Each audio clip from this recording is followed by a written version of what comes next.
King Charles III of Britain embarks on a 3-day visit to France, highlighting the enduring cross-channel alliance after Brexit.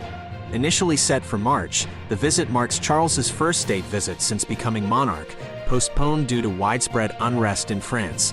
The itinerary includes ceremonial events, focusing on Charles's interests in the environment, sustainability, and community engagement. The visit serves to position Charles as a global figure while honoring his late mother, Queen Elizabeth II's ties with France. Amidst Donald Trump's wavering stance on abortion, anti-abortion groups face a dilemma, torn between challenging the presumptive nominee and maintaining support. Trump's recent comments criticizing Florida's abortion ban and hesitating on endorsing national restrictions have exposed divisions within the anti-abortion movement.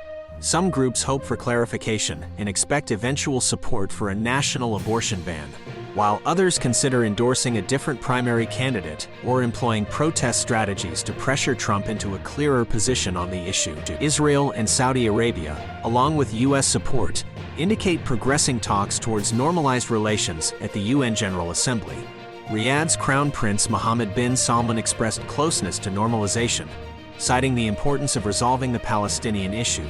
The potential deal could involve a formal defense pact with the U.S. and assistance in developing a civilian nuclear program. Israel's recent ties with neighboring nations stem from shared concerns about Iran. However, Palestinian officials view these accords as undermining the peace prospect and a two-state solution. UN Secretary-General Antonio Guterres sounded a grave alarm about the climate crisis, stating, "Humanity has opened the gates to hell." During the Climate Ambition Summit at the UN General Assembly, he emphasized the urgency to address the worsening impacts of climate change and the inadequacy of current actions. The summit, with restricted speakers highlighting effective climate plans, aimed to galvanize global efforts to combat rising planet heating pollution ahead of COP28 in December. Key polluting nations like China, India, and the U.S. were notably absent from the speaker list. Poland announced the cessation of weapon deliveries to Ukraine amidst a disagreement over a temporary ban on Ukrainian grain imports. Prime Minister Morawiecki stated a focus on arming Poland instead. Historically a strong supporter of Ukraine, Poland's stance changes as it prioritizes its defense. Disagreements arose when Poland, Hungary, and Slovakia resisted lifting the grain ban, prompting Ukraine to file lawsuits and express concerns about European solidarity. President Zelensky criticized the situation during his UN General Assembly address. Azerbaijan's President Aliyev announced the restoration of sovereignty over Nagorno-Karabakh after a 24-hour military offensive against ethnic Armenian forces. The region, internationally recognized as part of Azerbaijan, saw Karabakh forces agreeing to surrender. Casualties reported from both sides, yet unverified, as Azerbaijan aims to fully control the breakaway area. Despite a ceasefire mediated by Russian peacekeepers, tensions remain high with accusations of ceasefire violations. Protests in Yerevan demand the Armenian Prime Minister's resignation over crisis handling. UK Prime Minister Rishi Sunak announced a pragmatic approach to achieve net zero carbon emissions by 2050. Delaying the ban on petrol and diesel car sales to 2035. This adjustment aligns with France and Germany.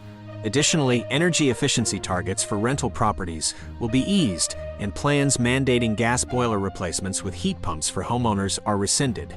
Concerns over the financial burden of the net zero pledge and electoral pressures have influenced these policy revisions. In an escalating diplomatic feud, India has halted visa services for Canadian nationals, following allegations by Ottawa linking India to the assassination of a Sikh separatist activist.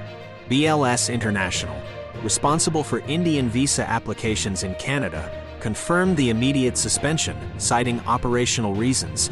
India had previously issued a travel advisory for its citizens in Canada, cautioning them about targeted hate crimes and urging vigilance. The situation continues to strain relations between the two nations. Russia conducted a significant missile strike on Ukrainian targets just before President Zelensky's crucial White House visit to meet President Biden.